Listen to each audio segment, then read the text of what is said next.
Last class में मैंने general anaesthetic start किया था। आप लोग थे उसमें,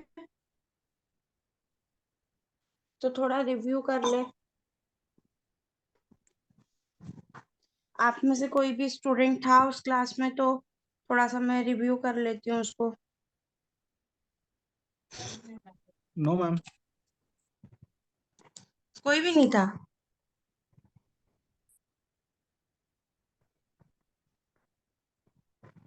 अब मैं पूरा तो नहीं बताऊंगी, थोड़ा बहुत ही बताऊंगी और उसके आगे कंटिन्यू करूंगी। आप लोगों के टॉपिक में जहाँ पे आपको हेट्रोसाइक्लिक कंपाउंड के बारे में पढ़ना है और ये फार्मास्यूटिकल केमिस्ट्री के बारे में पढ़ना है। तो उसमें से फर्स्ट टॉपिक था आप लोगों को जनरल एनास्थेटिक। मैंने लास्ट क्लास में स्टार्ट किया था। वैसे तो दो तरीके के एनास्थेटिक्स होते हैं, जनरल और लोकल। जनरल का मतलब ये होता है जब आप होल बॉडी को शून्य कर देते हो। जब ऑपरेशन होता है तो शून्य किया जाता है ताकि उसको कुछ भी पता ना चले कि क्या हो रहा है, क्या नहीं हो रहा। तो इसलिए एनास्थेटिक्स का यूज किया जाता है। जनरल एनास्थेटिक्स जो हैं वो आपकी होल बॉडी को एनास्थेटाइज कर देंगे और लोकल एक पर्टिकुलर एरिया पे करेंगे। यही बताया था। उसके बाद जनरल एनास्थेटिक्स की क्लासिफिकेशन बता दिया था। जनरल एनास्थीसिया जो है क्या क्या करेगी, एंजाइटी को कम करती है, अवेयरनेस और मेमोरी को भुला देती है कुछ समय के लिए, स्केलेटल मसल रिलैक्स कर देती है और पेन को खत्म कर देती है। ये था आपका। फिर उसके बाद मैंने जनरल एनास्थेसिया की थ्योरीज बताई थी, स्टेजेस बताई थी। अगर आप कोई भी एनास्थीसिया देते हो तो क्या क्या उसमें स्टेजेस आ सकती हैं और क्या क्या उसमें हो सकता है, एक पर्सन में क्या क्या देख सकते हो आप एक एनास्थीसिया देने के बाद। उसके बाद मैंने ये ये भी बताया था कि आपका कोई भी एनास्थीसिया, कोई भी एक एनास्थेटिक एजेंट पूरा का पूरा आपको सब कुछ नहीं दे सकता। इसलिए आप क्या देते हो, कॉम्बिनेशन देते हो एनास्थेटिक्स के। तो हमेशा इंडक्शन के लिए दिया जाता है एक एनास्थीसिया और दूसरा मेंटेनेंस के लिए दिया जाता है। तो इंडक्शन के लिए इनहेलेशनल एनास्थीसिया है और मेंटेनेंस के लिए आपके आईवी एनास्थीसिया दिए जाते हैं। तो ये क्लासिफिकेशन है इसका। सबको स्क्रीन तो दिख रही है ना?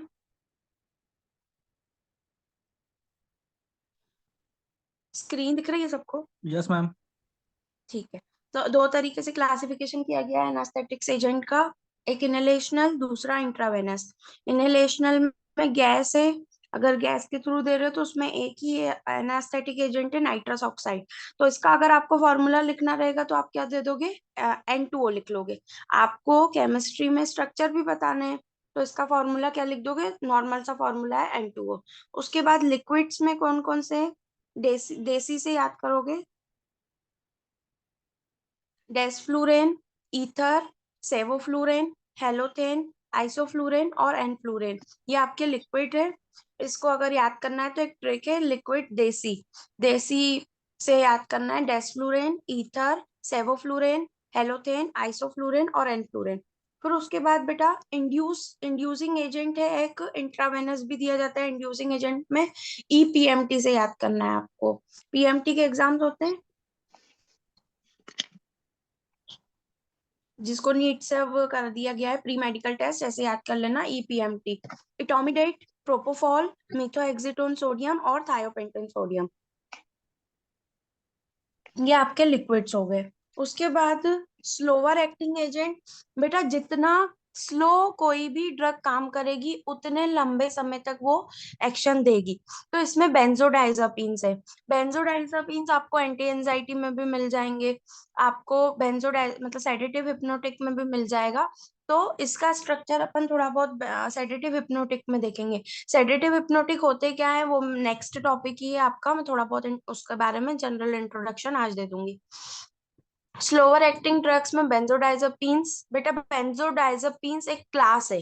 बेंजोडाइजापीन क्लास मतलब उसमें कौन सी रिंग होगी, बेंजोडाइazepine रिंग। मतलब बेंजीन रिंग होगी और पीन्स। बेटा मैंने बताया था आपको कि आप कैसे उसको नंबर याद करोगे। नंबरिंग बताओ। इरेट, ऑलिन, इपॉक बताया था। तो पीन्स का मतलब 7 मेंबर्ड रिंग रहेगी बेंजोडाइजापीन्स में।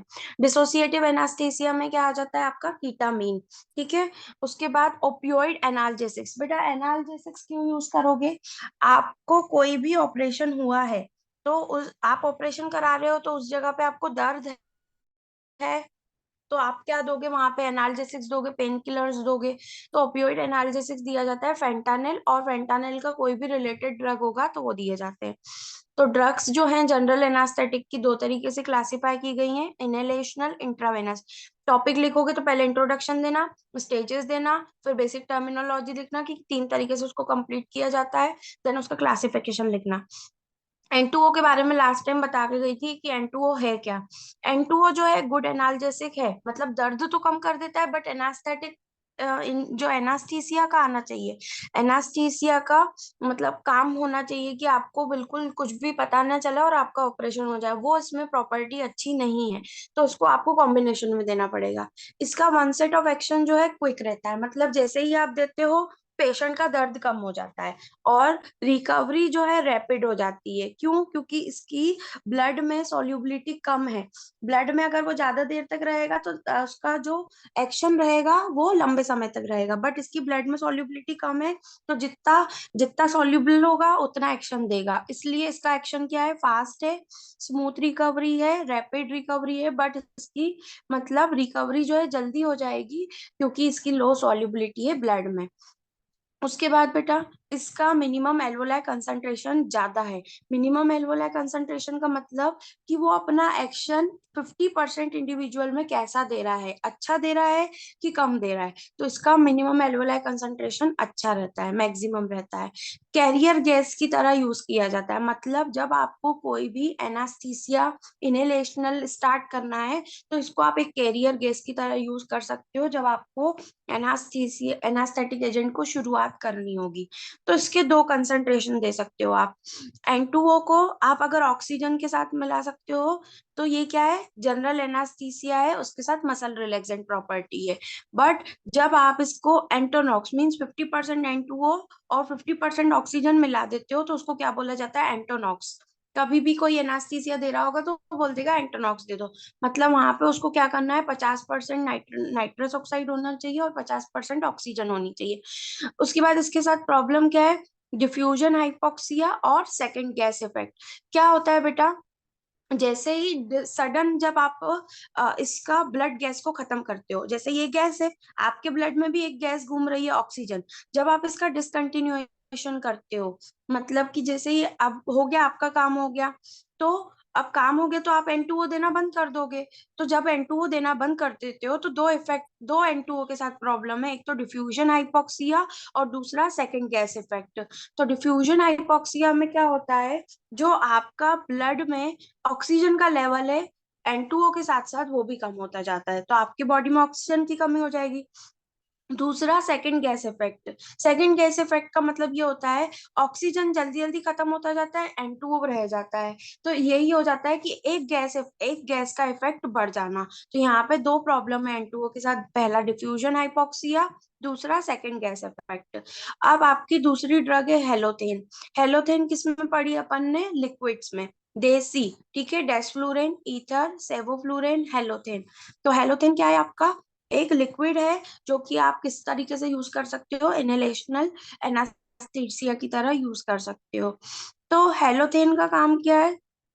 ये क्या है? गुड एनास्थेटिक है बट पुअर एनाल्जेसिक है।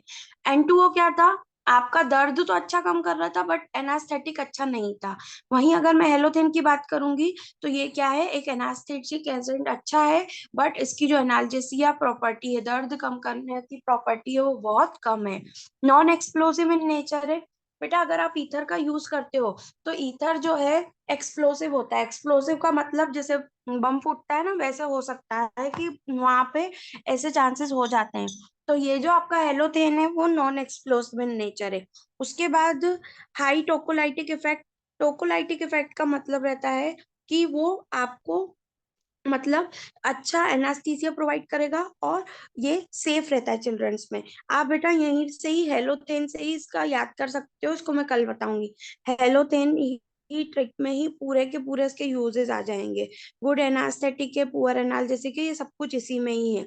उसके बाद नेक्स्ट है ये अगर किसी को ब्रोंकियल अस्थमा है तो ब्रोंकियल अस्थमा वाले के लिए ये क्या है, एक इनहेलेशनल चॉइस है कि आप ब्रोंकियल अस्थमा वाले को ये एनास्थेटिक एजेंट दे सकते हो। क्यों? क्योंकि इसका हेलोथेन का जो है एक अच्छा ब्रोंकोडायलेटर इफेक्ट भी देखा गया है।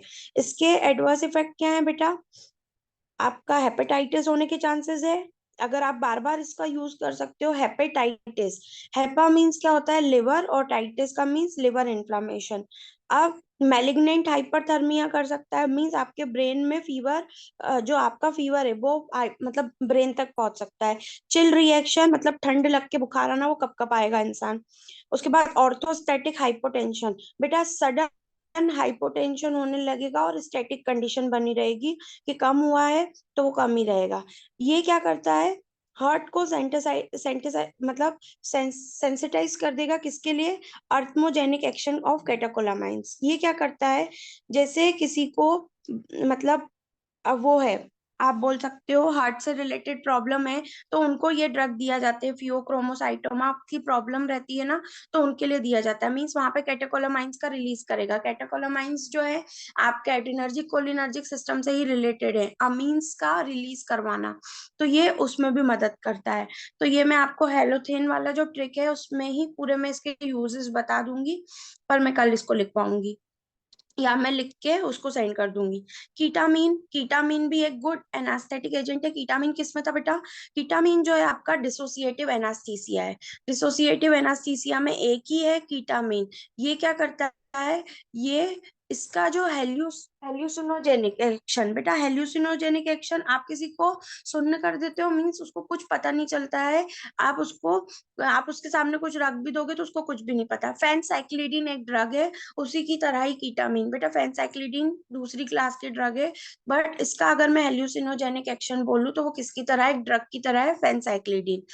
अब बेटा एनास्थेसिक एनास्थेटिक एजेंट का काम क्या है, वो एक्साइटेटरी न्यूरोट्रांसमीटर, बेटा एक्साइटेटरी न्यूरोट्रांसमीटर को इनिबिट कर दे और आपके जो इनिबिटरी न्यूरोट्रांसमीटर है उसको बढ़ा दे, ताकि क्या हो, आप एक्साइटेशन कंडीशन में ना हो। तो जो आपका एनएमडीए है वो एक एक्साइटेटरी न्यूरो रिसेप्टर है, तो ये क्या करता है, ये क्या करता है, इसको ब्लॉक कर देता है।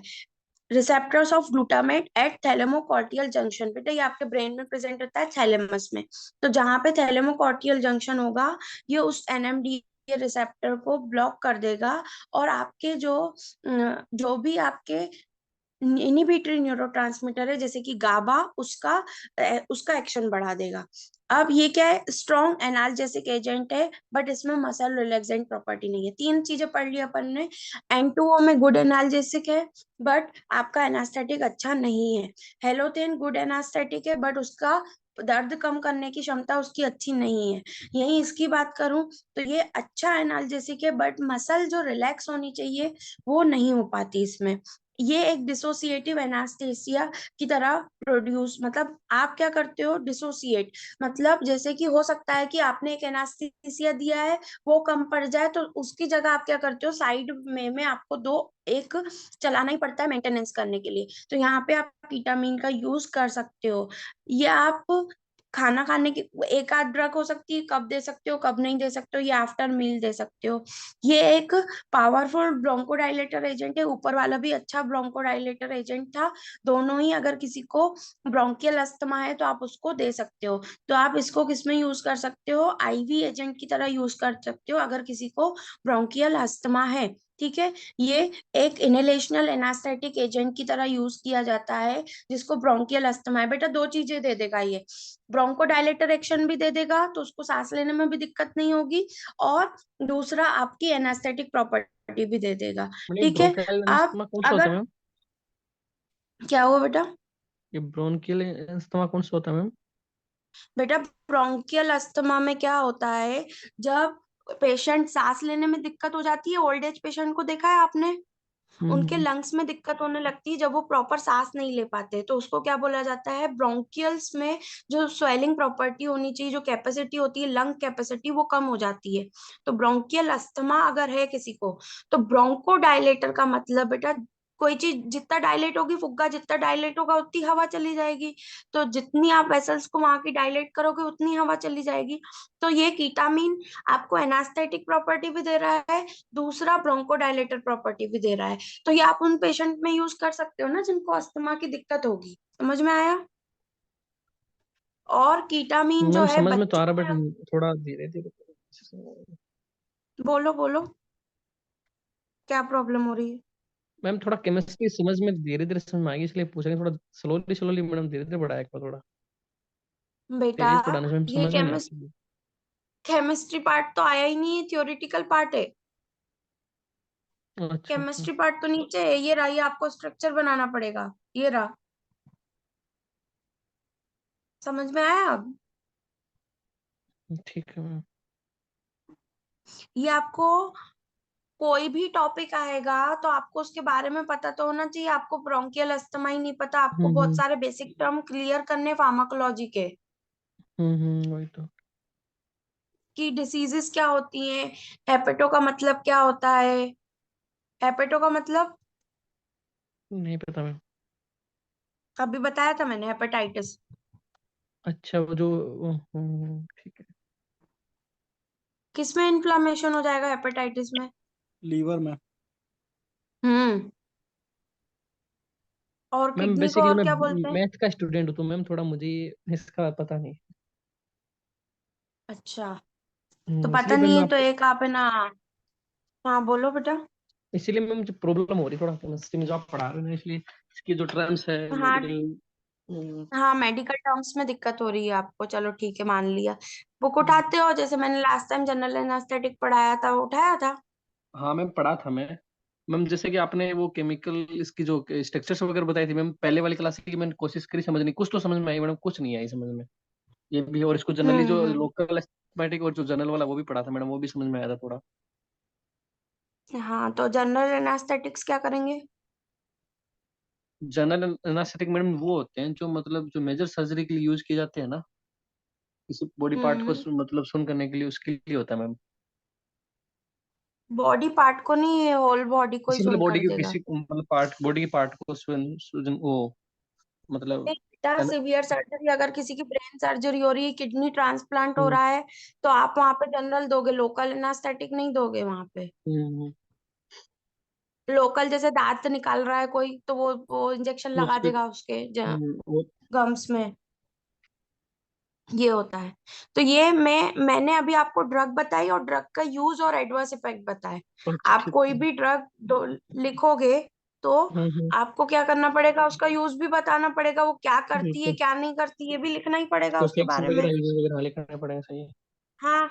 अब आप एनास्थीसिया दे रहे हो किसी को, या आप कोई ड्रग दे रहे हो, आप सामने वाले को देख रहे हो एनास्थीसिया दे रहा है, कीटामीन दे रहा है, तो आपको पता तो होना चाहिए कि उसके साथ क्या क्या दिक्कत हो सकती है और इसके एडवांटेज क्या क्या है। ठीक है। ठीक है। तो हम्म, अगर मैं बोलूं बच्चों में कौन सा एनास्थेटिक दोगे, तो यहाँ पे यही बताया है मैंने कि कीटामीन जो है वो चिल्ड्रंस में आप गुड चॉइस है एनास्थेटिक एजेंट। अच्छा। बेटा, ये मैं बहुत धीरे पढ़ा रही हूँ, आप लोग के बहुत सारे टॉपिक हैं। ठीक है मैम, कोशिश और करते हैं अभी मैम तो कवर करने की। 2-3 दिन से तो क्लास ही नहीं लगी है, तो पूरा जनरल एनास्थेटिक याद हो जाना चाहिए था आप लोगों को। हम्म, इसमें आपको N2O के बारे में डिटेल में पढ़ना है, कीटामीन के बारे में डिटेल में, और हेलोथेन के बारे में डिटेल में लिख के आना है।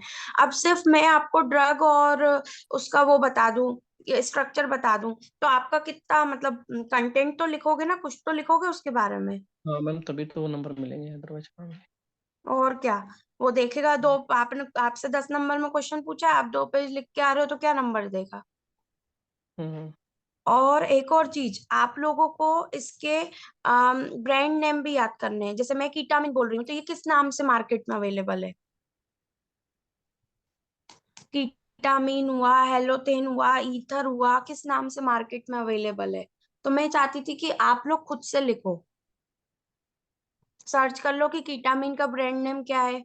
ब्रांड नेम मतलब मार्केट में कौन, ये तो जनरल इसका क्लासिफिकेशन हो गया कि जनरल उसमें क्या क्या केमिकल प्रॉपर्टी है, तो अपन ने ये लिख लिया। ब्रांड नेम्स आपको पढ़ना चाहिए कि इसका ब्रांड नेम क्या है, नीचे बताऊंगी। अब बेटा जैसे हेलोथेन के साथ दिक्कत क्या थी, हाइपोटेंशन कर रहा था, दूसरा ब्रेन में आपका फीवर बढ़ा दे रहा था, और हेपेटाइटिस कर दे रहा था अगर बार बार यूज करते हो। तो कीटामिन के साथ क्या प्रॉब्लम है बेटा, ये हर तरीके के प्रेशर को बढ़ा देगा, आपके ब्लड प्रेशर को बढ़ा देगा, आपकी क्रेनियल टेंशन को बढ़ा देगा, ऑक्यूलर मतलब आपके नाक में जो भी प्रेशर रहते हैं, बॉडी के जितने भी प्रेशर रहते हैं, ये बढ़ा देता है। तो इसका जो है ना, ये शॉक के लिए मतलब जब ब्लड प्रेशर बढ़ जाए, जैसे ग्लाउकोमा में बेटा, ये ग्लाउकोमा डिसीज है आईज की, जहाँ पे प्रेशर बढ़ा हुआ रहता है, तो कॉन्ट्रा इंडिकेटेड रहेगा क्योंकि वहां पे ऑलरेडी बढ़ा हुआ है। हेड इंजरी अगर किसी को है, तो हेड इंजरी है तो प्रेशर बढ़ा रहा है, तो हो सकता है आर्टरीज वेन्स में भी प्रेशर बढ़ जाए। तो जहाँ पे अगर किसी को साथ दिक्कत है प्रेशर वाली, जैसे किसी का बीपी बढ़ा हुआ है, तो उन लोगों को नहीं दोगे, ठीक है। अगर किसी का आइस में प्रेशर बढ़ा हुआ है, जैसे ग्लाउकोमा में होता है, तब नहीं दोगे। और अगर किसी का हेड इंजरी है तब भी नहीं दोगे, इंट्राक्रेनियल टेंशन बढ़ा देगा ये। अब अगर आप इसको हटा रहे हो, जैसे किसी का ऑपरेशन हो गया, आप इसको कंटिन्यूशन करते हो, तो इसमें क्या होता है, इमरजेंसी रिएक्शन आती है। इमरजेंसी रिएक्शन का मतलब सडन ही ऑक्सीजन को भी कम कर देता है, तो उसके साथ साथ आपको ऑक्सीजन का लेवल मेंटेन करके चलना रहता है। एनास्थीसिया देना इतना आसान नहीं है, एक एनास्थेटिशियन वहां प्रेजेंट रहता है जो कि इसको चेक करता रहता है बार बार। अब ओपियोइड्स, बेटा मैंने बताया था ओपियोइड में फेंटानिल यूज करोगे जो कि पेन को कम करेगा। तो जैसे फेंटानिल के साथ अगर आप ड्रोपेरिडोल, बेटा एक ड्रग है ये, ड्रोपेरिडोल मिला लेते हो, तो ये क्या करता है, न्यूरोलेप्ट एनाल्जेसिया, मतलब दर्द को कम कर देगा। बट एन टू ओ मिला दोगे, फेंटानिल मिला दोगे और ड्रोपेरिडोल मिला दोगे, तो ये क्या करेगा, एक एनास्थीसिया की एजेंट की तरह काम करेगा। दो चीजें, फेंटानिल के साथ ड्रोपेरिडोल मिला दोगे तो ये आपको एनाल्जेसिया प्रॉपर्टी देगा, पेन को कम करेगा। ड्रोपेरिडोल के साथ N2O मिला दोगे, फेंटानिल मिलाओगे तो आपको एनास्थीसिया भी मिल जाएगा। अब बेटा एक और चीज है कि प्री एनास्थेटिक एजेंट क्यों यूज किए जाते हैं। प्री एनास्थेटिक एजेंट इसलिए यूज किया जाता है कि एनास्थीसिया देने के दौरान अगर कोई भी दिक्कत हो रही हो किसी पेशेंट को, तो वो ना हो।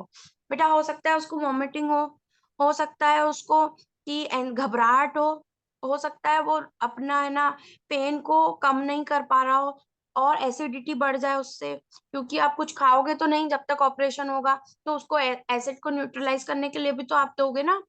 तो यहाँ पे एंजाइटी को कम करने के लिए आप क्या दे दोगे, एंटी एंजाइटी ड्रग्स दे दोगे।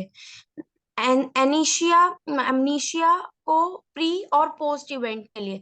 बारबिचुरेट्स का काम क्या होता है बेटा, नेक्स्ट टॉपिक आपका बारबिचुरेट ही है। बारबिचुरेट का काम क्या होता है, जैसे आपको नॉर्मल नींद आती है, सबको नींद आती है, तो बारबिचुरेट क्या करता है, जैसे किसी पेशेंट को नींद नहीं आती है तो उसको बारबिचुरेट्स दिए जाते हैं। सेडेटिव हिप्नोटिक्स में आएगा ये आपका बेंजोडाइजेपिन और बारबिचुरेट्स। आप एनाल्जेसिया के लिए सप्लीमेंट क्या दे दोगे, किसी को बहुत दर्द हो रहा है तो ओपियोइड दे दोगे। फिर वेजाइनल, जैसे आपको सिक्रीशंस बढ़ रहा है, अपन ने कोलिनर्जिक और एंटी कोलिनर्जिक बढ़ा था, तो कोलिनर्जिक्स क्या करते हैं, सिक्रीशन को बढ़ा देते हैं, माउथ सिक्रीशन, एसिड सिक्रीशन। तो ये क्या करेगा, उसको कम करने के लिए आप क्या दे दोगे, एंटी कोलिनर्जिक ड्रग्स दे दोगे, जिसमें मैंने बताया था इप्रोट्रोपियम ब्रोमाइड और टायोट्रोपियम ब्रोमाइड। उसके बाद एंटीमेटिक इफेक्ट के लिए, उल्टी ना हो तो आप एक एंटीमेटिक ड्रग दे दोगे, ठीक है। ऑन्डेंसेट्रॉन सुनिए, सेट्रॉन, ग्रेनिसेट्रॉन,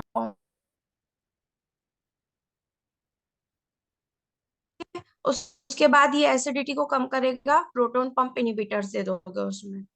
आप जो भी सेंट्रल नर्वस सिस्टम पे ड्रग एक्ट करेंगी वो देखना है, मतलब एनास्थीसिया जो है, मतलब एनास्थीसिया में ये क्लास कहाँ है, सेंट्रल नर्वस सिस्टम पे एक्ट कर रही है, मतलब आपके ब्रेन को पूरा शांत कर दे रही है। तो इसमें आपको बारबिचुरेट डेरिवेटिव में आपको एक ड्रग लिखनी है, थायोपेंटल सोडियम। बेटा बारबिचू बारबिचुरेट एक क्लास है जहां पे आपको एक रिंग बनानी है, बेंजीन रिंग।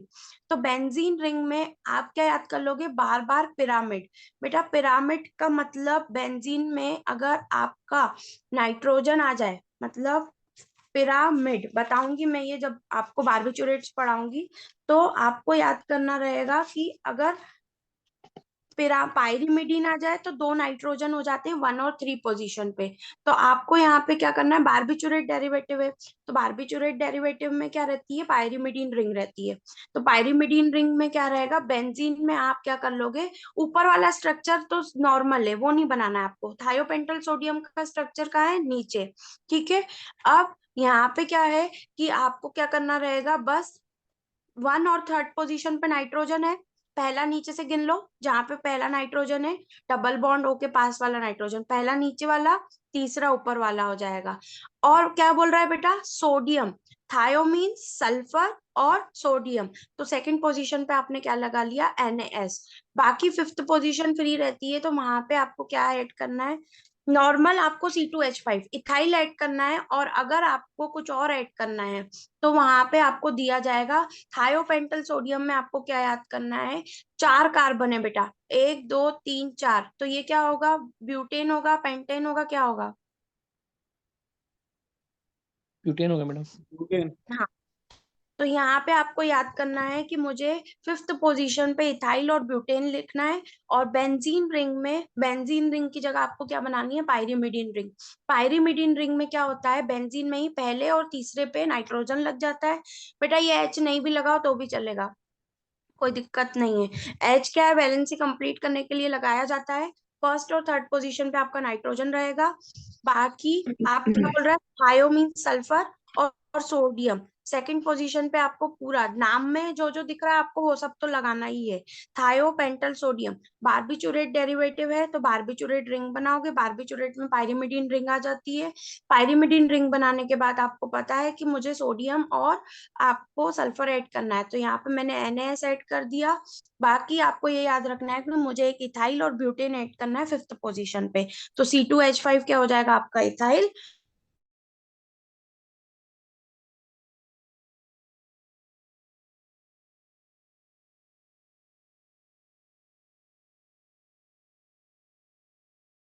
यहाँ पे ना KD त्रिपाठी ले लेना, छोटी वाली, 200 250 रुपए की आएगी। उसमें आपको सब ड्रग्स का क्लासिफिकेशन मिल जाएगा, उसका डोज मिल जाएगा, पीछे डोज भी दिया रहेगा और ब्रांड नेम भी दिए रहेंगे। KD त्रिपाठी। हाँ, KD त्रिपाठी छोटी वाली।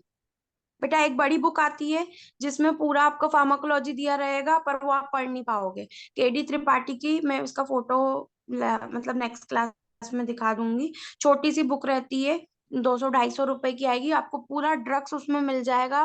ड्रग्स के ब्रांड नेम भी मिल जाएंगे, डोज भी मिल जाएंगे, IV भी देते हैं, ओरल देते हैं, ये सब भी मिल जाएगा। ठीक है। मैडम ये तो स्ट्रक्चर एक जिसको बार थोड़ा लेना फिर से हो, समझाओगे मैडम। हाँ बिल्कुल। देखो क्योंकि बेटा मैंने पिछले इसमें वाला वो आपको याद किया पायरिमिडिन था ना, वो रिंग, थोड़ा भूल गए मैडम, जो आपने बताया था ना। पहले सबसे पहले सल्फर होता है, उसके बाद नहीं ऑक्सीजन, सल्फर भी हो, और थोड़ा याद नहीं बेटा आ वो रहा तो है। प्रायोरिटी है, वो अच्छा। प्रायोरिटी है, ऑक्सीजन सल्फर नाइट्रोजन। नाइट्रोजन अगर वो तो आपको है। तीनों लगाने हैं एक रिंग में, तो पहला नंबर किसको दोगे, ऑक्सीजन को, सल्फर। दूसरा अच्छा। किसको दोगे, सल्फर को, सल्फर। तीसरा किसको हम्म। दोगे, नाइट्रोजन को। ये तो हम्म। प्रायोरिटी वाइज देना है आपको। जब अगर आपको तो तीनों हेट्रो एटम ऐड करने होंगे, बट अभी तो आपको नाइट्रोजन ही ऐड करना है, तो आप पहले पे भी नाइट्रोजन लिखो। और यहाँ पे पायरिमिडीन रिंग है, पायरिमिडीन रिंग का मतलब होता है 1 और 3 पे नाइट्रोजन। उसमें पायरिमिडीन का मतलब पहले और उस तीसरे पे नाइट्रोजन। तो पहला नंबर नीचे वाले नाइट्रोजन को दे दो, दूसरा NaS वाले को, तीसरा NH, और चौथा आपका डबल बॉन्ड O पे आ जाएगा। फिफ्थ पोजीशन पे क्या हो जाएगा, C2H5 और ब्यूटेन। बाकी डबल बॉन्ड O जो भी स्पेस बची होगी वहां पे आपको क्या ऐड करना है, डबल बॉन्ड O। अगर यहाँ पे NaS नहीं ऐड होता बेटा तो यहाँ पे क्या आ जाएगा, बताओ। मैं बोल रही हूँ जो खाली जगह बचेंगी, 1 और 3 पे तो नाइट्रोजन आपको ऐड करना ही है, बारबीचुरेट्स डबल में बॉन्ड तो ओ। 1 और 3 नाइट्रोजन ऐड करना ही है। अगर मैं बोलूं कि यहाँ पे NaS नहीं मेरे को ऐड करना, तो आप यहाँ पे क्या बोलोगे, यहाँ पे क्या आ जाएगा, जितनी भी खाली स्पेस होगी वहां पे डबल बॉन्ड O लग जाएगा। बाकी फिफ्थ पोजीशन पे आपको यहाँ पे आपके एक्स्ट्रा R ग्रुप ऐड करने, तो यहाँ पे क्या हो जाएगा, थायोपेंटल सोडियम में C2H5 और आपके 4 ब्यूटेन ऐड हो जाएंगे। नीचे बेटा आपका कीटामीन, मैम थोड़ा सा कीटामीन में क्या हो, कर्सर से थोड़ा सा बोलो आप बेटा। हाईलाइट कर दिया करें पॉइंट कहाँ पे क्या ऐड करना, तो उसमें थोड़ा सा कंफ्यूजन रह जाती है। ठीक है बेटा, ये क्या होता है, मैं इसको ऐड करती हूँ तो ये वो फिर वो होने लगता है, दूसरे पेज पे नहीं जाता है। जैसे इसको मैं पेज ऊपर करूँ तो वो नहीं होने होता है यहाँ, इसमें पहला ही पेज आएगा, इसलिए मैं नहीं कर। इसको मैं आपको स्ट्रक्चर को एक बार खुद में बैक कैमरा करके आपको बना के दिखा दूंगी, ठीक है। ओके। जैसे थायोपेंटल सोडियम है मैम ना। एक क्वेश्चन था मैम, ये जो आपने अभी पढ़ाया हम्म, था इसकी जो क्लासेस पहली हुई, उससे रिलेटेड ही होंगे मैम, इंटरलिंक है क्या ये सारी जो स्ट्रक्चर्स है? नहीं, स्ट्रक्चर आपको मिलते जुलते दिखेंगे, पर आपको ये याद रखना पड़ेगा, जैसे बारबीचुरेट में बता रही हूँ तो बारबीचुरेट में कौन सी रिंग आती है, पायरिमिडीन रिंग आती है। पायरीमिडीन मैम ये पायरिमिडीन उसमें पढ़ाया मतलब, था क्या आपने? नहीं पायरिमिडीन नहीं पढ़ाया है मैंने। हाँ हाँ, क्योंकि मैम उसको ये जब मुझे मैं कुछ आपको तो बता याद तो है, रही हूँ। कुछ याद नहीं आ रहा अभी अभी, तो इसलिए थोड़ा सा। नहीं नहीं, पायरिमिडीन नहीं बताया है मैंने। पायरिमिडीन रिंग आपको मैं सेडेटिव हिप्नोटिक पढ़ाऊंगी ना, तो ये रिंग पूरी उसमें आपके बेसिक में मैं बताऊंगी पायरिमिडीन का मतलब क्या होता है, ठीक है। इसमें आपको तीन चार स्ट्रक्चर ही बनाने हैं। एक तो आप थायोपेंटल सोडियम का बनाओगे, दूसरा कीटामीन का, नाइट्रस ऑक्साइड का कुछ फॉर्मूला नहीं है, N2O, डाइथाइल ईथर का कुछ नहीं है, C2H5 और C2H5, डाई मतलब दो इथाइल ईथर, ठीक है। हम्म दो है तो आप क्या कर दोगे, यहाँ पे C2H5 और C2H5 बीच में ऑक्सीजन लग जाएगा, तो ये क्या हो जाएगा आपका डाइथाइल ईथर। इथाइल का फॉर्मूला बता चुकी हूँ, C2H5 क्लोरोफॉर्म CHCl3। ये फॉर्मूले में तो कोई दिक्कत ही नहीं होनी चाहिए, बाकी ऊपर वाले आपको याद रखने पड़ेंगे। थायोपेंटल सोडियम का याद रखना पड़ेगा, दूसरा आपको कीटामीन का याद रखना पड़ेगा। तो कीटामीन का कैसे याद करोगे, कीटामीन में आपको दिख ही रहा है कि वो क्या बोल रहा है, अमीन, ठीक है। कीटामीन, तो अब मैंने इसको कैसे ट्रिक वाइज लिख दिया है, आपका ड्रग है हाइड्रोक्लोराइड, कीटामीन हाइड्रोक्लोराइड। बेटा जब भी कोई सॉल्ट आएगा तो डॉट लिख के वो सॉल्ट लिख देते हो। हाइड्रोक्लोराइड का फॉर्मूला क्या होता है, HCl। तो यहाँ पे अगर मैं HCl लिख दूं तो ये क्या हो जाएगा, कीटामीन हाइड्रोक्लोराइड। HCl हटा दूं तो सिर्फ काय का स्ट्रक्चर होगा, आपका कीटामीन का।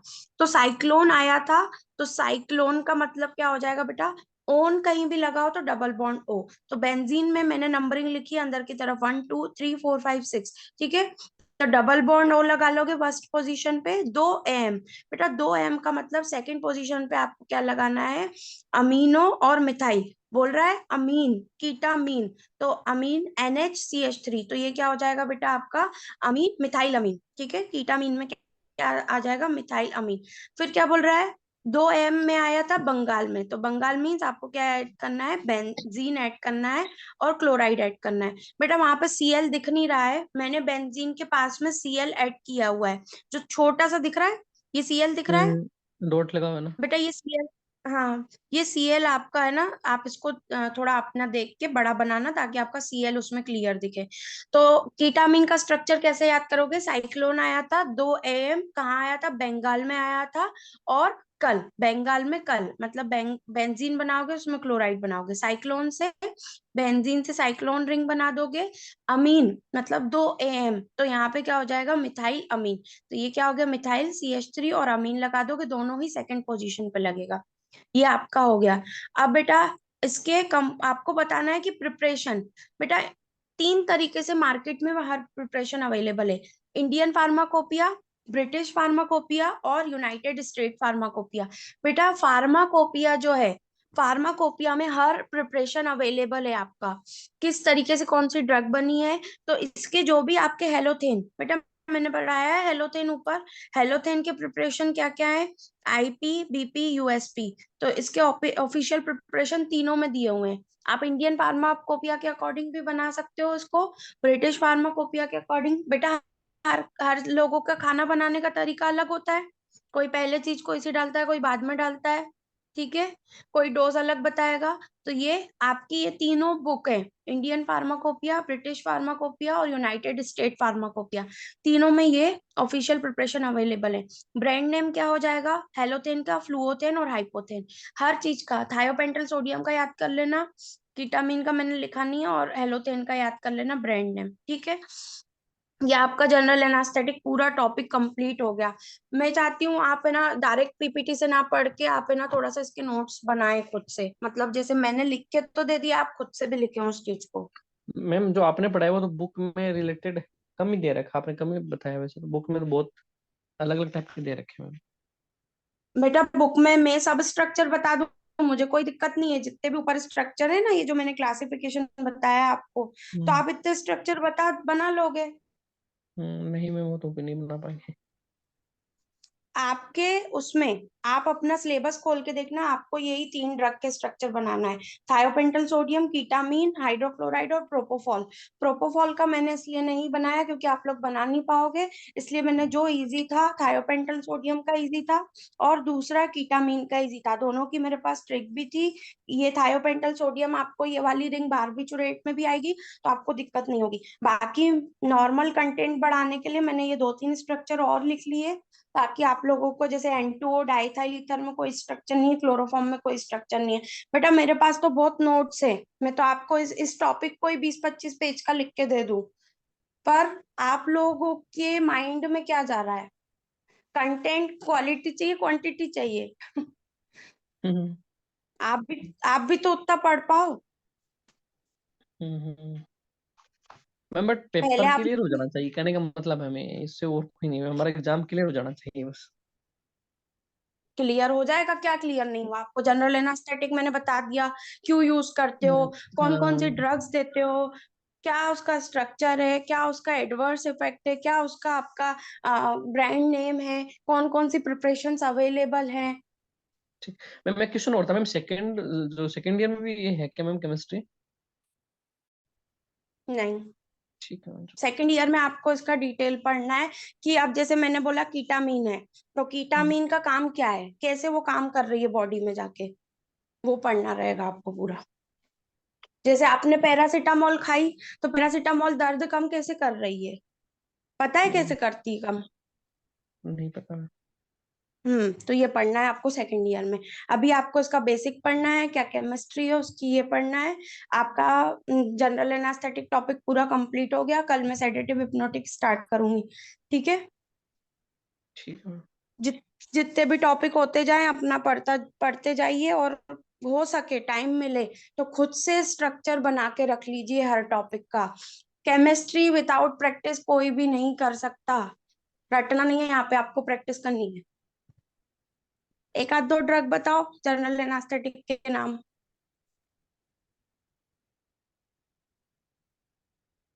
जो भी क्लास में अवेलेबल है, मुझे एक आध दो ड्रग बताओ जनरल एनास्थेटिक्स के। लिग्नोकेन। लोकल एनास्थेटिक है बेटा। अच्छा अच्छा ठीक। प्रोपोफॉल आपने बताया अभी। हम्म। और एक एक सौ। बेंजोडाइन मैडम क्या बताया था वो, बीडीजेडी? बारबिचुरेट से, वो अच्छा बारबिचुरेट बाद में में। ड्रग बताओ, ये तो क्लास क्लास है। अच्छा अच्छा। डायजेपाम। डायजेपाम नहीं दे सकते हो, बारबियोरिक। एंटी एंजाइटी है। डायजेपाम हाँ ठीक है, चलो कोई केटामाइन। बात नहीं है। हाँ, कीटामीन बारबिचुरेट में नहीं है बेटा। कीटामीन जो है आपकी, वो डिसोसिएटिव एनास्थेटिक्स में आती है। ठीक है, क्लास भी याद होनी चाहिए आपको। ओके। अब ये टॉपिक क्लियर करके रखना, जितने भी क्लास में है सबके पास। आप, मैं तो चाहती हूँ कि आप उसको एक बार लिख लो। भले आप थ्योरेटिकल पार्ट नहीं लिख रहे हो, कोई बात नहीं, उसका केमिस्ट्री लिख लो, ब्रांड नेम लिख लो, प्रिपरेशंस लिख लो, डोज लिख लो। और एटलीस्ट 8 से 10 पेज का तो एक टॉपिक होना ही चाहिए आप लोगों के पास। टॉपिक क्लियर हो गया कि जनरल एनास्थेटिक होता क्या है और क्या चाहिए उसमें आप लोगों को। आप बोल रहे हो ना कि मैम क्लियर हो जाना चाहिए, तो जनरल एनास्थेटिक बता तो दिए मैंने आपको कि क्यों यूज किए जाते हैं। ठीक है। इसको पढ़ के रखना, नेक्स्ट क्लास में सेडेटिव हिप्नोटिक कंटिन्यू करूंगी। ठीक है, ठीक है। क्लास एंड कर रही हूँ मैं।